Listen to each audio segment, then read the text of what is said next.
en el versículo 28. Dice, y los bendijo Dios y les dijo, fructificad y multiplicaos, llenad la tierra y sojuzgadla, y señoread en los peces del mar, en las aves de los cielos, y en todas las bestias que se mueven sobre la tierra. Consideramos en nuestra lección anterior que Dios ha dado a la criatura, es decir, al hombre, una bendición excepcional. Le mandó que fructificara, que se multiplicara y que llenara la tierra. Dijimos también que Dios es quien ha presentado el asunto del sexo. Es muy interesante que esta generación cree que ha hecho un descubrimiento nuevo. Uno recibe la impresión hoy en día que este asunto del sexo ha llegado a convertirse en una obsesión para esta generación, y que esta generación es como el Cristóbal Colón que acaba de descubrir el sexo. Pero dijimos que Dios es quien hizo mención del sexo aquí en el libro de Génesis. Dios ha empleado 4 métodos para colocar al hombre en la tierra. Un método fue la creación directa, y así produjo a Adán. Otro fue la creación indirecta que produjo a Eva. El tercer método fue el parto virginal de María, y así fue como Jesucristo llegó a ser un hombre. Y el cuarto método es la reproducción, y eso se conoce bien en nuestros días. Por cierto que estamos arrastrando la reproducción a un nivel al cual Dios nunca tuvo la intención de que fuera llevada. Amigo oyente, Dios creó al hombre para que se reprodujera. Esta es una verdad maravillosa y gloriosa, y no debe ser tomada para hacer de ella una cosa sucia como hacen los hombres ahora. Tantas personas escriben libros sucios y los llaman literatura. Producen cosas sucias que llaman arte. Algunos de los críticos están hablando ahora en contra de estos asuntos, y damos gracias al Señor por esa actitud. Mucho de lo que llaman arte es odioso y hasta repugnante, y no es arte en ninguna manera. No es nada más que obscenidad, y lo hacen simplemente para obtener dinero. Amigo oyente, Dios nunca tuvo la intención de que se abusara del sexo de esta manera. Dios creó al hombre a su imagen. Dios es el ser personal, esencial, y al dar al hombre un alma inmortal, le dio también una verdadera personalidad. El hombre posee una conciencia de sí mismo, y tiene el poder de la elección libre. El hombre tiene una distinta responsabilidad moral. Y ahora Dios le manda a ser fructífero. Esa es la reproducción. Pero fíjese también que Dios le manda a llenar la tierra. Y esta es una palabra interesante. En el hebreo parece indicar que esta tierra ya había sido poblada antes por otras criaturas. Por lo visto, Dios dice que deben llenar la tierra porque cualesquiera que fueran esas otras criaturas habían sido destruidas y habían desaparecido. Ahora Dios también le dice al hombre, sojuzgad la tierra. Creemos que esta es la base de la educación y de la exploración científica de hoy. Esta es la base de la exploración de la luna por parte del hombre. En Proverbios capítulo 25, versículo 2, encontramos estas palabras. Gloria de Dios es encubrir un asunto, pero honra del rey es escudriñarlo. Dios esconde diamantes muy profundos en la tierra, y también pone los tesoros en un lugar donde el hombre ha de buscarlos. Y francamente creemos que es lo mismo en cuanto al conocimiento. Creemos que es verdad en cuanto al estudio de la palabra de Dios. Dios quiere que empleemos el laboratorio y el tubo de ensayo. Quiere que miremos por el microscopio. Lamentablemente, el hombre sale con una bomba atómica con el intento de destruir toda la raza humana. Ahora Dios dice que el hombre debe señorear en la tierra. El hombre no es simplemente un jardinero para cortar el césped. El hombre debe señorear en la tierra. Creemos que Adán tuvo control sobre los elementos y pudo haber mandado que lloviera cuando faltaba la lluvia y pudo haber hecho que brillara el sol cuando le faltaba. Señoreaba en la tierra. Creemos que podía haber mandado que se abrieran las nubes como abrimos hoy el sistema de riego en nuestros días para regar el césped.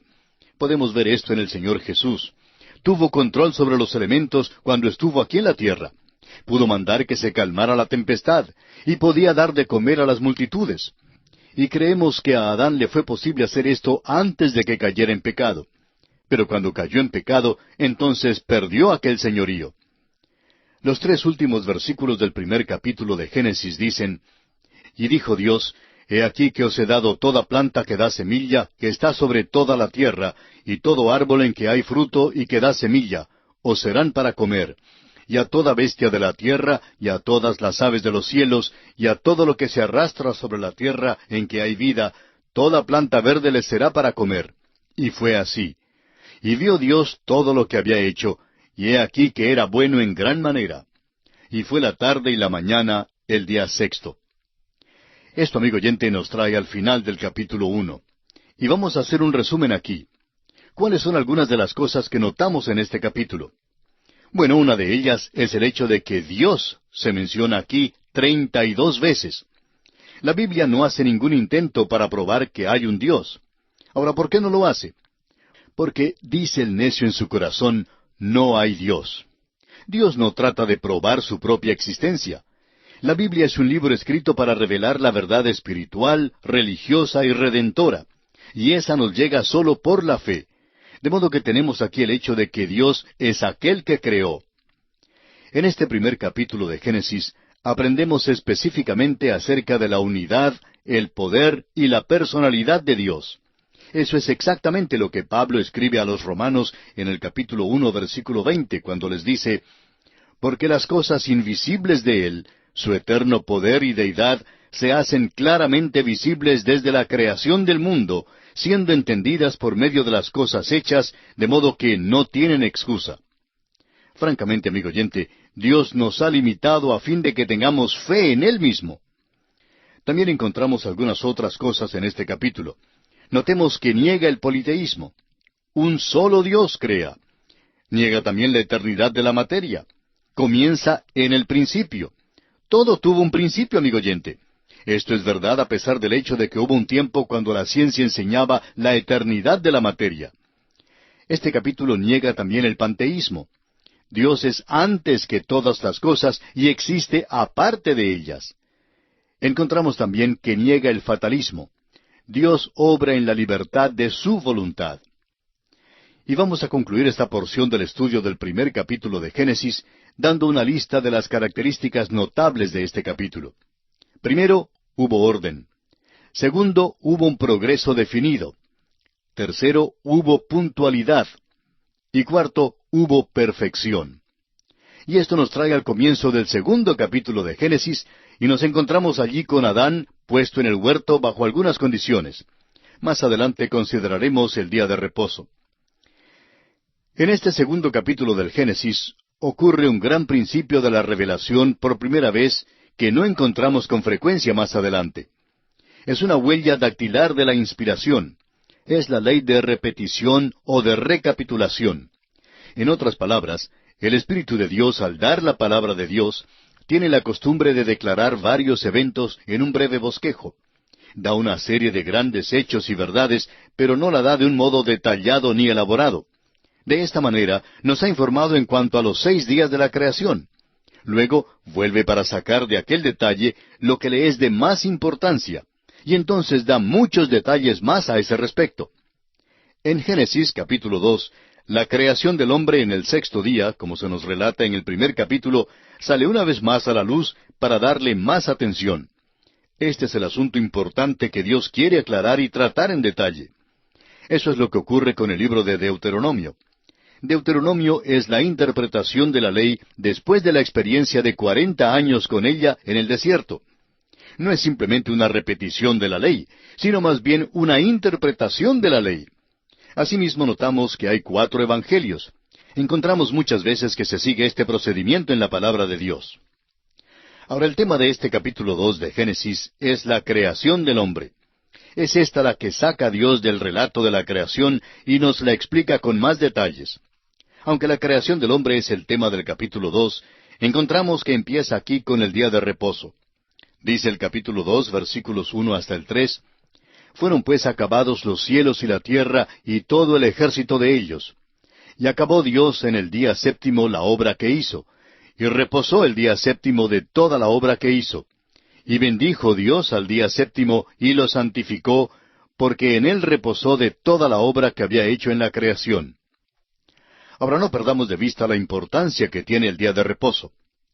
¿Qué quiere decir cuando dice que Dios reposó de la obra que hizo? Significa que Dios se cansó y que se sentó un día y dijo, bueno, trabajé mucho en esta semana. Han sido unos días muy agitados. He trabajado más de 40 horas en esta semana y necesito descansar. Amigo oyente, sería una verdadera tontería mirarlo desde este punto de vista. Dios reposó de su obra. Eso quiere decir que cuando Dios terminó sus 6 días, pudo mirar todo lo que había hecho y ver que era buenísimo. No le quedaba más que hacer. Cada vez que salgo de la oficina, siempre queda mucho trabajo que hacer en el escritorio y trato de meter algunos papeles en el portapapeles para llevarlos conmigo. Nunca me ha sido posible sentarme para decir, lo he terminado todo, no me queda más trabajo que hacer. Pero eso es lo que Dios hizo. Al final de los 6 días, Dios reposó al 7º día porque su obra fue terminada. Esa es una de las grandes verdades espirituales que debemos notar. Ahora, en los capítulos 3 y 4 de Hebreos, se nos dice que entramos en reposo. La palabra es la misma como para el día de reposo. Entramos en su día de reposo. ¿Qué significa? Quiere decir que entramos en su perfecta redención. Cuando Cristo murió hace 2000 años, por usted y por mí, en la vergonzosa cruz del Calvario, obtuvo allí una redención perfecta para nosotros. Nos ofrece esta redención para que entremos en ella, y para que Pablo pudiera decir en su carta a los Romanos capítulo 5, versículo 5, justificados pues por la fe, tenemos paz para con Dios por medio de nuestro Señor Jesucristo. Amigo oyente, yo no tuve que hacer absolutamente nada para obtener mi completa salvación. Todo lo pagó Cristo quien por mí libremente derramó su sangre carmesí. Esto es lo que cantamos al final de cada programa. Hagamos ahora un sumario de los primeros 5 días de la restauración. Creemos que este universo tan inmenso en el cual vivimos había estado aquí por un largo período de tiempo, pero que algo había pasado en la tierra y a mucho de la creación. Como resultado, Dios entró y el Espíritu de Dios se movía sobre la faz de las aguas, y el caos se convirtió en cosmos. En ese tiempo, Dios creó de nuevo. Nos da un relato breve de esto antes de darnos más detalles en cuanto a la creación del hombre. Los versículos 4 al 6 de este capítulo 2 de Génesis dicen lo siguiente: Estos son los orígenes de los cielos y de la tierra cuando fueron creados, el día que Jehová Dios hizo la tierra y los cielos, y toda planta del campo antes que fuese en la tierra, y toda hierba del campo antes que naciese. Porque Jehová Dios aún no había hecho llover sobre la tierra, ni había hombre para que labrase la tierra, sino que subía de la tierra un vapor, el cual regaba toda la faz de la tierra. En realidad esta palabra orígenes en el hebreo quiere decir familias.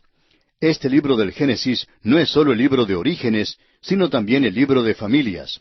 Estas son las familias de los cielos y de la tierra. Ahora fijémonos que un vapor de la tierra regaba toda la faz de la tierra. Y eso estuvo aquí antes de que el hombre estuviera en la tierra. Empezamos a ver y descubrir el propósito de Dios en el capítulo 1. Estaba preparando un hogar para el hombre que Él hizo. Y ahora Dios está preparándose para mover a este hombre al lugar que ya le ha preparado. Creemos que esta es una de las cosas más notables que se encuentran en esta sección particular que está ante nosotros. Consideremos ahora el método de la creación del hombre. Hemos visto en el capítulo 1 que la materia inorgánica fue creada de la nada. Eso se encuentra en el primer versículo, donde dice que en el principio creó Dios los cielos y la tierra. De la nada a la materia inorgánica fue el primer paso. Luego hubo la creación de lo inorgánico a lo orgánico, es decir, la vida. Eso se encuentra en el versículo 21, donde Dios creó grandes monstruos marinos y todo ser viviente. Creó la vida animal. Surge entonces la pregunta de si creó la vida vegetal. Por lo visto, la vida vegetal no había sido destruida. La semilla evidentemente ya estaba en la tierra. No deseamos ser dogmáticos en cuanto a eso, pero parece ser la implicación cuando Dios mandó a la tierra que produjera hierba verde y hierba que daba semilla. Como ya hemos dicho varias veces antes, Dios nos da muy pocos detalles en cuanto a esto. Ahora pasamos de lo orgánico a la creación del hombre, y por tanto no es una transición. La evolución no puede llenar el vacío que nos lleva a la aparición de seres inteligentes en la tierra. La tierra estaba preparada ahora para la venida del hombre. Dice el versículo 7 de este capítulo 2 de Génesis: Entonces Jehová Dios formó al hombre del polvo de la tierra, y sopló en su nariz aliento de vida, y fue el hombre un ser viviente. Una vez más nos vemos limitados aquí por lo que nos dice Dios. Físicamente Dios formó al hombre del polvo de la tierra. Es muy interesante que nuestros cuerpos se componen de unos 15 o 16 elementos químicos. Aquellos mismos elementos químicos están en la tierra. El hombre fue formado físicamente del polvo de la tierra. En realidad se puede destilar nuestros cuerpos físicos y separarlos en los elementos químicos de los cuales somos hechos. Hubo una vez cuando estos elementos químicos tenían un valor de casi $3, pero dicen que ahora está subiendo el precio. Pero esto es lo que en verdad valemos, porque fuimos físicamente formados del polvo de la tierra. Pero el hombre es más que polvo. Físicamente, polvo es, y al polvo volverá, pero su espíritu va a Dios. ¿Por qué? Porque Dios sopló en su nariz aliento de vida, y fue el hombre un ser viviente. Ahora, ¿qué es lo que Dios le sopló? Le sopló el aliento de vida, el cual le dio la vida que es física, vida que es psicológica y vida que es espiritual. En otras palabras, el hombre entra en una asociación maravillosa con su Creador. Tiene una capacidad para Dios y se encuentra en su mismo ser. Esto es lo que separa al hombre de todas las demás criaturas que hallamos en el universo de Dios. Claro que hay los ángeles, pero créanos que es muy poco lo que sabemos de ellos. Cualquier teoría de la evolución, inclusive la evolución teísta, no puede dar cuenta de la palabra humana, ni pueden explicar la conciencia humana, ni la personalidad humana. Estas son tres cosas con las cuales la evolución tiene algo de dificultad. Uno puede tomar los huesos de un hombre y compararlos con los huesos de algún antropoide, y ver una semejanza notable en sus huesos. Sin embargo, nos dicen que hay una divergencia amplia también. Pero es de esperarse que hubiera una cierta semejanza, porque Dios hizo mover a los dos en el mismo ambiente, y naturalmente la carrocería sería igual. Hay una similitud muy notable entre la carrocería de un automóvil Ford y un automóvil Chevrolet. Pero mejor es que no se lo digamos al comerciante local de la Ford o de la General Motors, porque le dirá que hay una diferencia vasta entre las dos. Sin embargo, la carrocería ha de tener algo fijo sobre las 4 ruedas, y una rueda ha de ser colocada en cada esquina, y hasta cierto punto, pues la carrocería tiene que ser cuadrada. Las dos han de fallar en la autopista a las 5 de la tarde, de modo que las dos necesitan tener balance, y las dos necesitan tener máquina. Deducimos, pues, que son semejantes, y sin embargo, no son exactamente iguales. Ahora, el hombre y los animales tienen similitudes, pero el hombre es una criatura muy diferente. Dios sopló en el hombre el aliento de vida, y el hombre llegó a ser un alma viviente. Formidables y maravillosas son las obras de Dios, y esto debemos siempre tenerlo presente. Consideremos ahora el sitio geográfico del hombre. El versículo 8 de este capítulo 2 de Génesis dice, «Y Jehová Dios plantó un huerto en Edén, al oriente, y puso allí al hombre que había formado». No podemos decirle dónde estaba exactamente el huerto de Edén.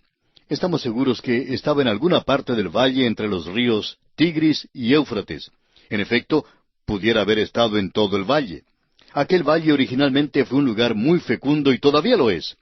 Es una parte de la fértil creciente verde y en un tiempo sembraron grano allí. Simplemente recogían la cosecha porque crecía ella misma. Probablemente aquella área llegará a ser de nuevo el mismo centro de la tierra.